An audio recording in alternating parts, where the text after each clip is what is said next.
जिल्ह्याच्या दोडामार्ग तालुक्यातील केर भेकुर्ली ग्रामपंचायतीने माझी वसुंधरा अभियान 6.0 अंतर्गत एक नाविन्यपूर्ण उपक्रम राबविला आहे।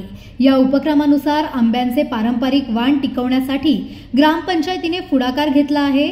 केर गावात प्रचंड विस्तारलेले शेकडो वर्षांपूर्वीचे गावठी आंब्यांचे वृक्ष आहेत, मात्र आता हातावर मोजण्या एवढेच वृक्ष शिल्लक आहेत। पूर्वी मिश्याळ आंबा, मोडका आंबा असे वृक्ष होते, ज्यांची आंबाडी चवदार व रसाळ होती।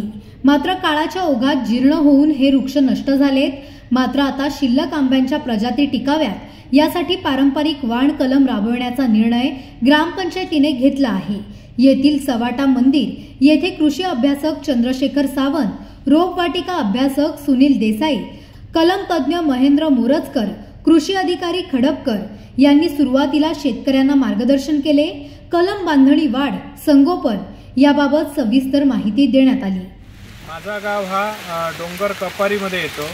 माझ्या गावात अनेक मोठमोठे वृक्ष आजही आहेत, मात्र काही वृक्ष हे काळाच्या ओघात म्हणा किंवा जीर्ण होऊन म्हणा नष्ट होत चाललेले आहेत, ज्यामध्ये आंब्याचं उदाहरण सांगता येईल। मी जेव्हा ज्येष्ठांसोबत गोष्टीला बसतो त्यावेळी आवर्जून ज्येष्ठ सांगतात की अमुक आंबा होता, तो फार छान लागायचा, मात्र तो मोडून गेला।